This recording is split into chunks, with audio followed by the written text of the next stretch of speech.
We have some storms for the southeast and some fire for the Eastern Rockies and possibly another winter storm for the Midwest and Mid-Atlantic by the end of this weekend and early next week. Good morning, I'm meteorologist Pew. It's February 26, 2026. So starting with the southeast, because you guys are already dealing with some remnants of some showers from last night and as of this morning, going from the lower Ohio Valley to places like Mississippi all the way to the Carolinas. And that's pretty much going to continue today as we're going to see a line of thunderstorms develop even more by this afternoon and evening. The Storm Prediction Center did issue a marginal risk for severe weather going from Mississippi to Alabama. And the biggest risk today is going to be some hail. Now the chance to see hail is still relatively low, around like 5%. So this is going to be a very much a localized and isolated event. So essentially what's happening is we have two different pressure systems going along at the same time. One, we have a low pressure somewhere around Texas, and this is bringing in some more moist air from the Gulf into this region. And above it, around the Midwest and the Ohio Valley, we do have a high pressure, and that's bringing down some cold air. And with that, this is why we're having a cold front, and this is producing that surface lift. Now throughout the Eastern Rockies, we do have a lot of westerly flow, and with that westerly flow, it's going to help influence that downslope flow effect. So at the surface, one, it's going to be a little bit warmer but also drier. But specifically in the northern Rockies from like Montana,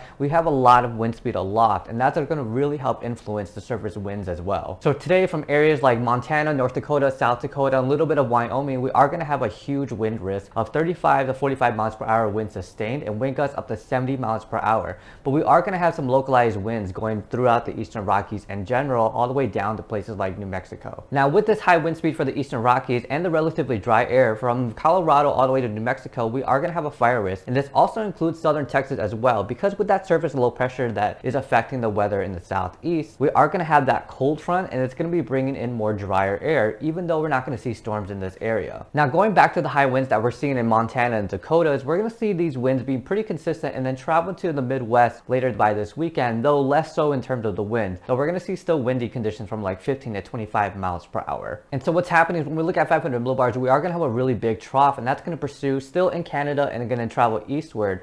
But this is going to be significant because behind this trough, we are going to have a high pressure at the surface, and that's going to be bringing a lot more colder air into the US later this weekend. And some of you may notice already, by tomorrow and Friday, we're going to have a lot of warm air advection going throughout the Midwest and through US in general. But we're going to have that cold air that's going to be coming from this high pressure, and it's going to be bringing in a cold front. The Weather Prediction Center did issue some confidence by Saturday, Sunday, Monday, and Tuesday that we're going to have a decent amount of snow accumulation. Not as crazy what we saw on the East Coast, but definitely a couple inches going from the Midwest all the way to the Mid-Atlantic. So with this high pressure that's going to be coming in, bringing in a cold front, that's going to cause some lift. And then looking at 500 millibars, we're also going to have a lot of wind speed aloft, and that's going to help possibly with some vorticity and shears, so even more lift. But we're also going to have some moisture that's going to be coming from a low pressure system on the west coast from California that will eventually pursue throughout the Rockies and then to the Midwest and then eventually the Mid-Atlantic.